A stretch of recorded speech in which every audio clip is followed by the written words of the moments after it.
Okay, I'm not sure if this part's gonna be shorter or longer than the others because a lot of it is mostly like spent in one area. But yeah, let's just tell it anyway. So let's just call this day a little bit of confusion. I don't know what I would call this day, because it starts off with a little bit of confusion and sleepiness, but yeah. So Saturday rolls around, and I'm rather I'm a bit dead tired because I didn't get much sleep overnight due to various circumstances that I don't want to talk about. But I got up and essentially I went straight to Dealer's Den, which Dealer's Den Dealer's Den in terms of like Artist Alley and whatnot, Dealer's Den is more or less adult in a way. It's more or less like adult in a way in terms of like what you'll find there. Like it's for the more mature audience. You'll find you do tend to find some like rated 18 stuff in Artist Alley, but you're generally given a warning about it. Dealer's Den is, yeah, this is like for the more mature audience, and you should know that like this is definitely going to be like up there. At the same time, the differences between Artist Alley and Dealer's Den, it's like not that big of a difference. It's not really that big of a difference. Like, it's supposed to be like, yeah, like this is for the more mature people, but at the same time, it doesn't feel that way until at points. Anyway, Dealer's Den, perfectly fine. I did a bunch of shopping, but at that same time, I was looking at my bank account and I discovered that the hold on my bank card that the hotel had was gone. So when I checked, the day I checked into the hotel, the hotel made like a $800 hold for my hotel room that I was staying at for like 4 days. And I'm like, okay, so I guess this hold's gonna like go through either once I stay a couple of days, or it's just gonna eventually clear like once I finish staying there. No, like the hold just vanished. So it made it look like I had a lot more money in my account than I did, and I almost ended up spending all that money because I was like, oh, well, I somehow have an extra $800. Let me go spending. And then I thought about it and like, wait, no. Like, let me look through my account again. No, they didn't. No, they just didn't take out the money for some reason. So I almost spent a ton of money, and I would have been like in huge trouble after my stay was finished because like they just like for whatever reason the hold just dropped.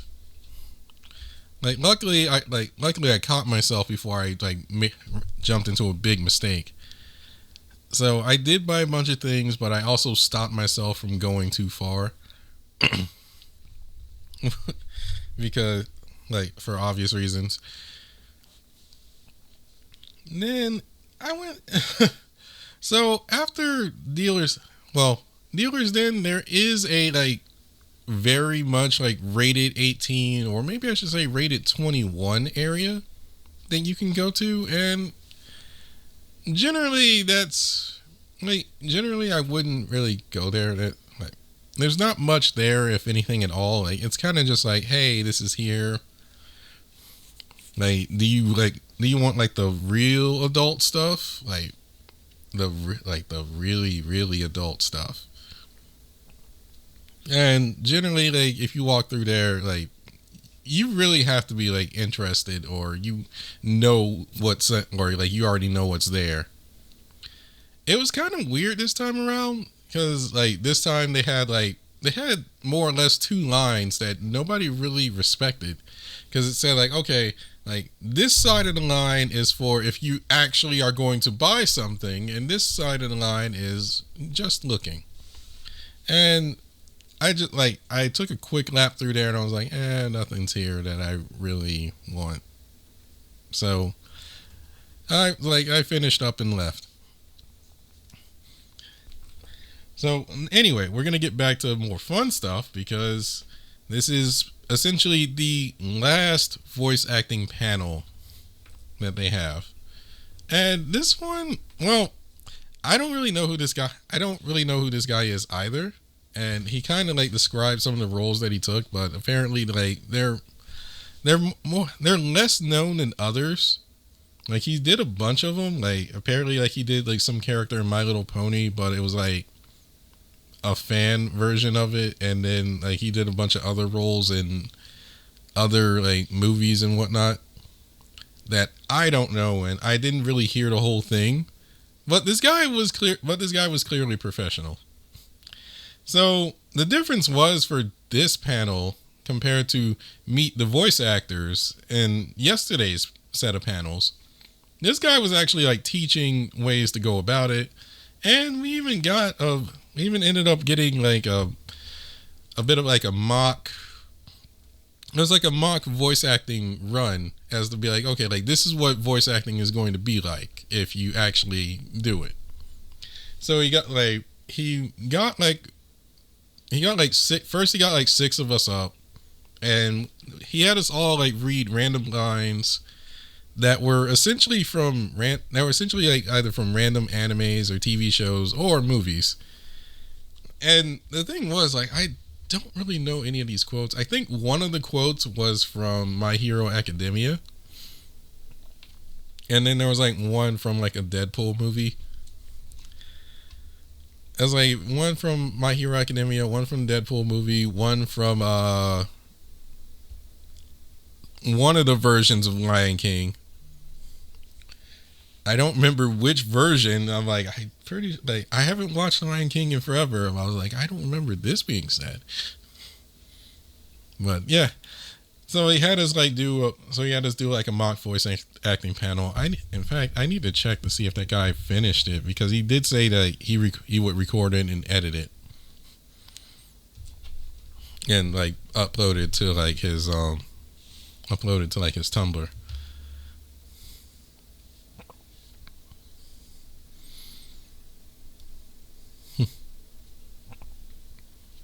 And then, so we did. Eventually, he called 20 more of us up and said, yeah, let's do more voice acting roles. And I was oh, cool. And I ended up, I ended up recording a line. Actually, what happened was that I texted a bunch of friends, hey, I jumped into Discord and hey, give me a bunch of random lines to read. Give me something. And they couldn't give me anything in time. So I ended up reading. So I ended up reading chapter 6, not 16. Is it chapter 15 or chapter 15? Chapter 15 bail lines, which I kind of screwed up on, because there was one thing I quickly discovered, is that doing a line read in a public setting versus doing a line read in the comfort of my own home is very different. It's a very different feeling.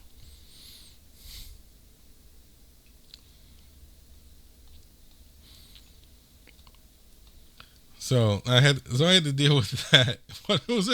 But honestly, it was incredibly fun, and we all had a bunch of questions and whatnot for voice acting, and heck, the guy was very friendly, very helpful in terms of just getting us ready to go. Other people were clearly more ready than I was for voice acting.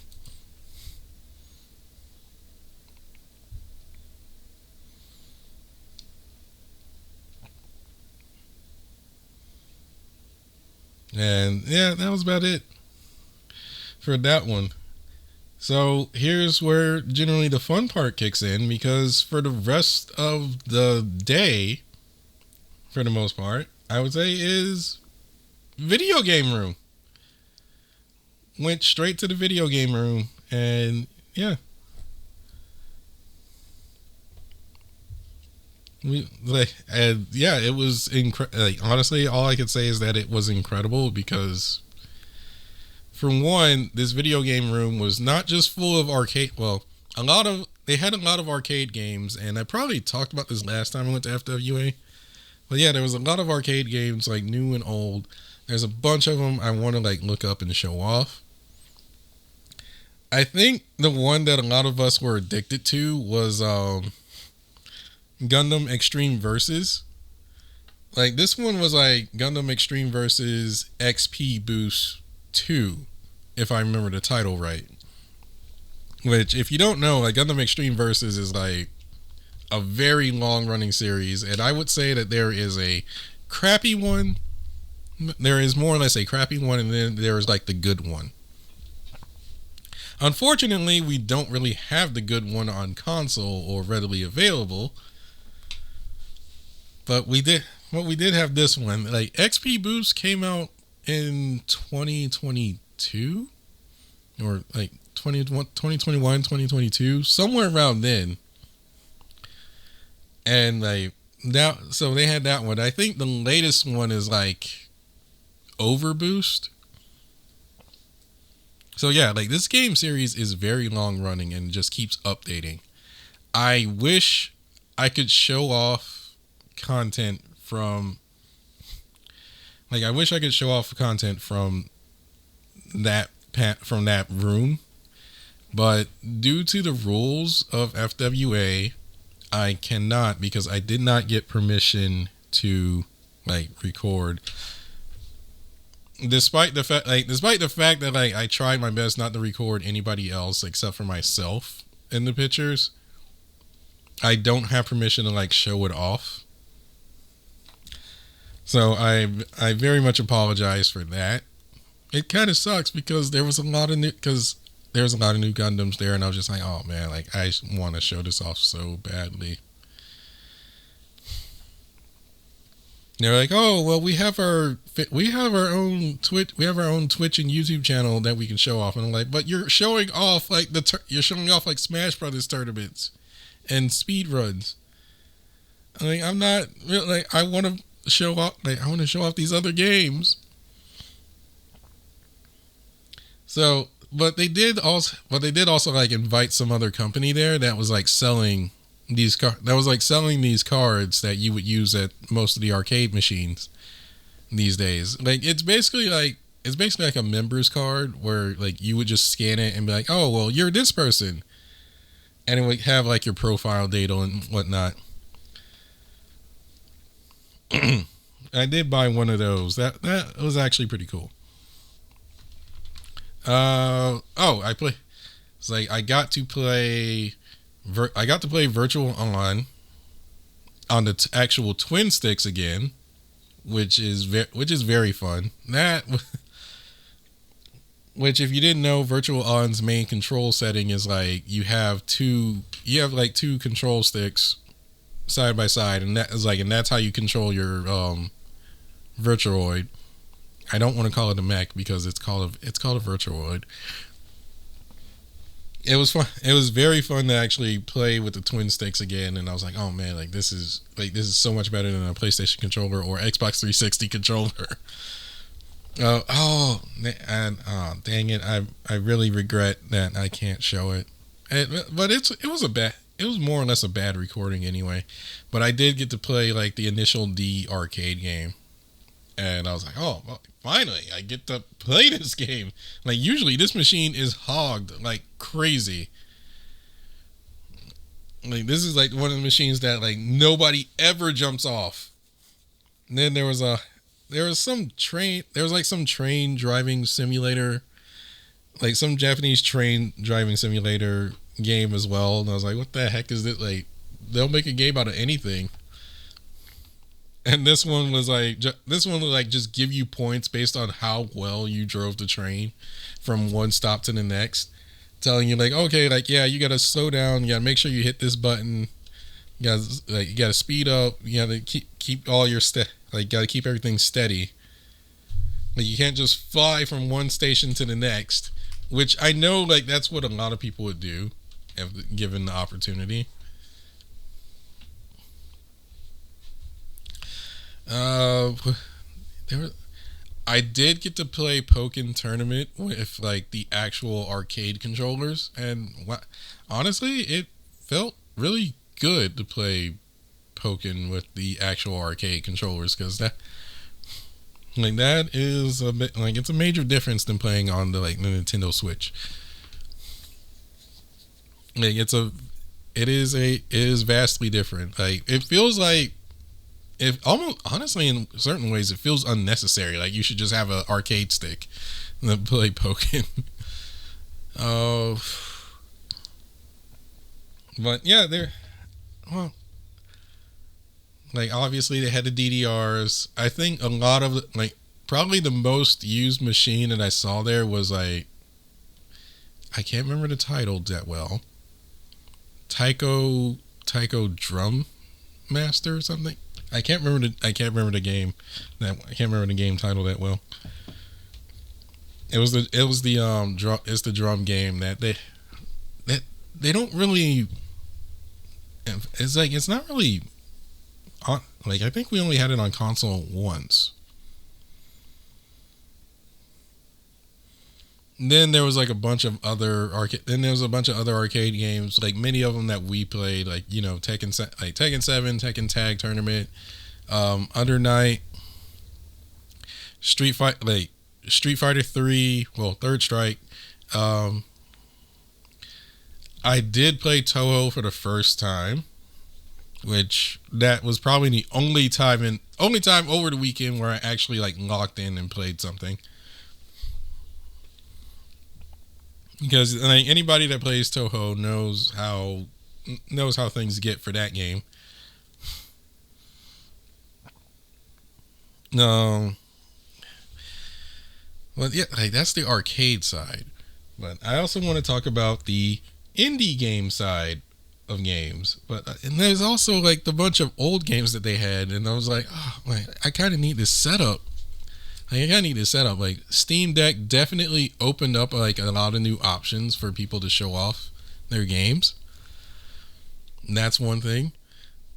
But like I did see in terms of old games, like they already had like a Sonic Adventure 2 setup.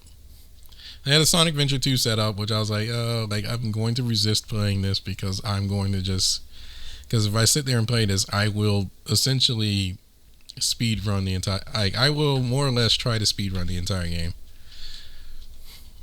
I will try to, or at least like do perfect run of the entire game. And I didn't want to do that considering like I had other plans for the day and I just wanted to see all the games. I think probably the best old setup that I've seen was that somebody actually had a working Steel Battalion setup, which in this day and age I would honestly never find that there was somebody had an intact and working Steel Battalion setup, because that's not really like I mean that entire controller setup I believe is like $600 with the Xbox game. And if you don't know what like Steel Battalion is, it's like you're driving your own mech. But it's like really slow. And also, you can't afford to die at all. Like you can't afford to like die in that game at all, because if you die, then you have to start a brand new profile from scratch.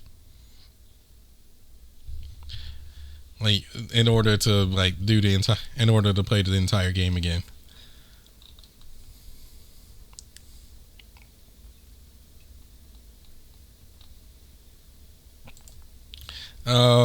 Okay, so now I can get over to the indie games, and I will have to mention that the first indie game that I played, and I honestly love and I have high hopes for, is Breeze in the Clouds, which if people don't know what this game is, you honestly should just go look it up because it is a really good game.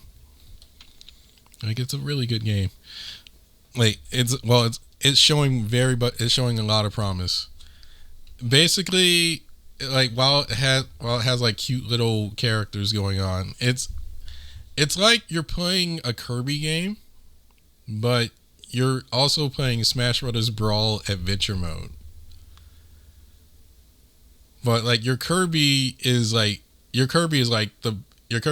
Kirby back in like the older games. So Kirby with his original powers of like transformation and fighting and whatnot, and you're in Smash Brothers Brawl Adventure Mode. Because you have shield, you have combos, and like you can change. You're able to change your forms, which obviously change your combos as well. Like, that was incredible. According to the guy, he said like, oh yeah, like I had a lot of bugs going on in that playable version of the game. And I was like, there were bugs? I was like, I did not notice. Like, I didn't notice.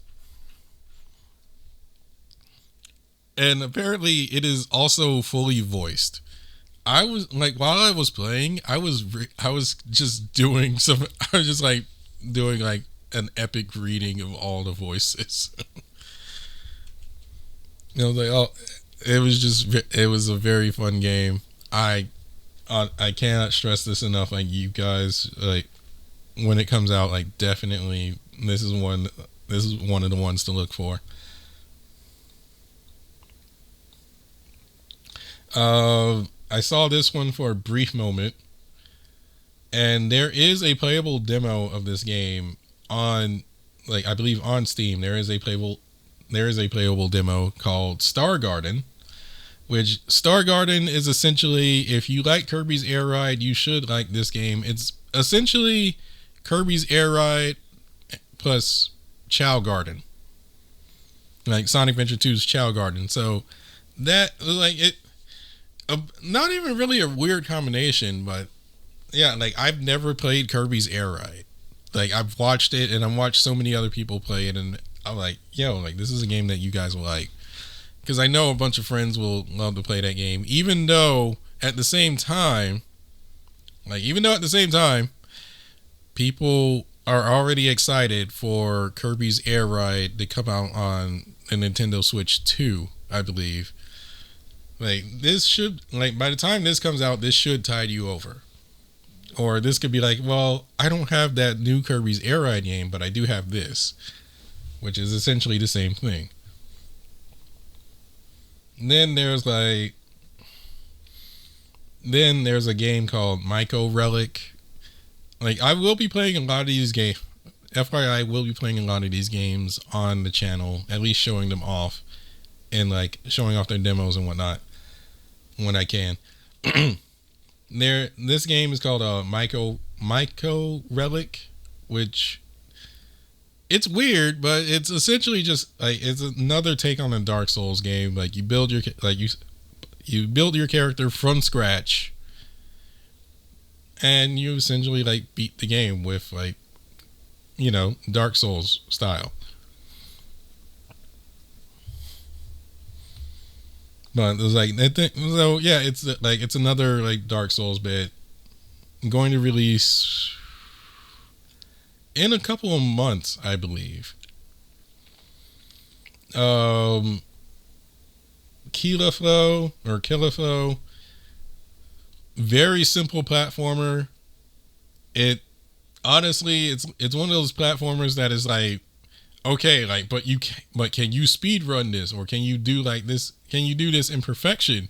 Because all the controls, once you figure it out, it's obvious they want you to like they want you to do things they kind of want you to do like a no-hit run, like a no-hit speed run type of deal.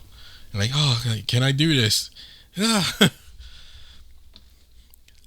one thing I can say about this game that I honestly love, and I wish more platformers would do, especially 3D platformers, is that when you're on top of like an object or an enemy, and you're trying to like just bounce off to make it to the next like area or whatnot. If you're over that enemy, there's like a target reticle that appears right under you, and it's basically telling you like, okay, it's okay to like drop down and bounce on this enemy or land right here, instead of just relying on a shadow that you don't know if this is safe or not. Like, it is a noticeable target reticle that says it is safe to land here. Go ahead.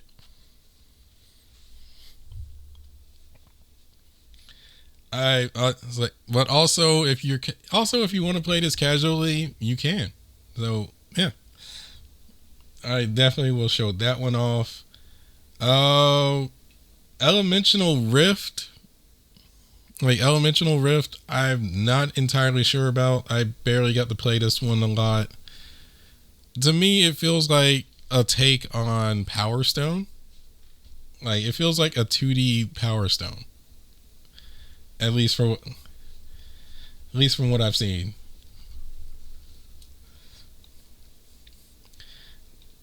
There's not a whole lot I can talk about it. Like, it's like, the best I can describe it is like, it gives me like Power Stone vibes, but it's in 2D.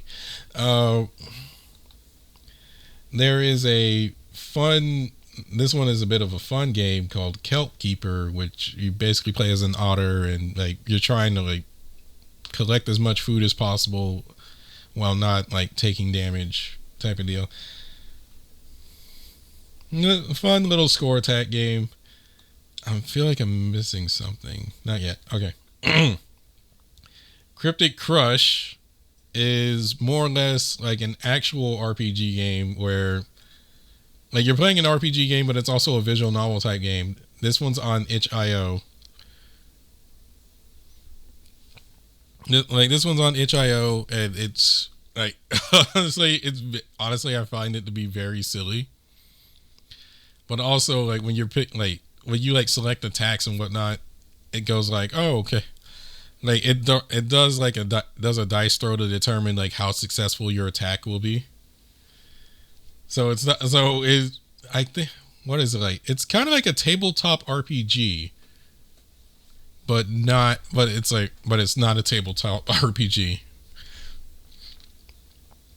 And then there's another fun one. Like, there's another fun one called Rocket Pulp,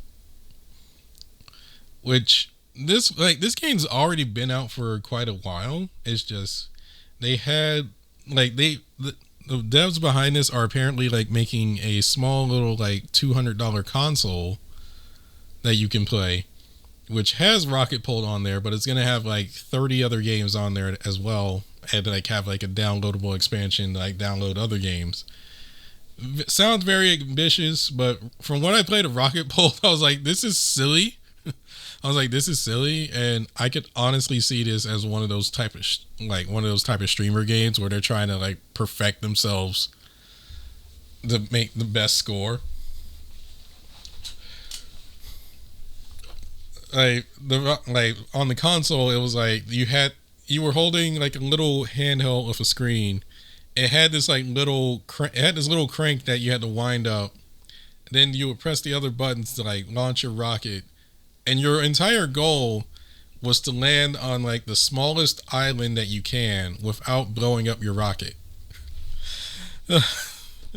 This was incredibly silly because I would either blow up my rocket multiple times before launch, or I just end up straight in the drink. Oh, I think that was most of my Saturday though, because most of my Saturday was the video game room. And I think that's about it. I'm going to try and put links to all the games I saw or at least titles to all the games I saw at the video game room. There's way too many, but I'll just put like the notable ones. I'll put like the notable ones down, and like you guys should definitely check that out when there's time, like when you have the time, because especially these indie games, they look very hopeful. Oh, I'm forgetting one. There is a there is an indie game I didn't get to play because they didn't have a playable. Well, there's 2 indie games that didn't have a playable demo, and I was supposed to get notified of those later. They're like, we hope that, like, one of them is supposed to like drop. One of them is supposed to like drop in like October, November, and the other one is supposed to actually be playable by next year, by roughly around this time next year. Like, they're supposed to have a playable demo. I'm trying to remember what they're called. I can remember one of them, but it's like Stone something. It's like Stone something, which he was explaining that it was going to be like, it was kind of going to be like Fable in a way, but like not Fable. And you just build your relationships with other characters and fight in an arena constantly to like win your freedom and stuff like that. It, like, he didn't exactly explain it too well. He explained it, but I didn't exactly catch it because like the name is so simple, and I think when I typed it in, I didn't really get that much of a result. I got something else. But I did sign up for his newsletter, which was supposed to be like, okay, well, this is when my game will drop, and when it drops, you'll you'll have access to a playable demo. I'm like, oh, okay, cool. But yeah, that was essentially most of my Saturday that I know I can talk about. I'm not sure if I missed anything. But if you're wondering if like if you're wondering if I ever learned how to navigate the hotel space, no. I never really learned how to navigate the hotel space. It was like, it's still complicated, and I feel like I do a lot better from just coming in from the outside. And this Saturday, like that Saturday, it was raining. So I had to so I just had to be like, okay, I had to learn to like just not be caught in the rain. I did. It was rather funny because I had my umbrella, and for whatever reason, the wind was very strong while it was raining, which is kind of abnormal unless there was an actual storm. And this wasn't a storm, but like, it was just like, God, like, why is the wind blowing so hard on my umbrella? It made me regret having my umbrella, because my umbrella is like a small, more or less one person umbrella, not like those big sturdy umbrellas that a lot of people carry. So I ended up having to deal with that walking back and forth like down the street. Well, yeah, I believe that's my Saturday. Like, it was mainly spent in the video game room. So yeah. So like the next one is going to be the last one, because that's Sunday, the final day. All right, I'll see you guys later.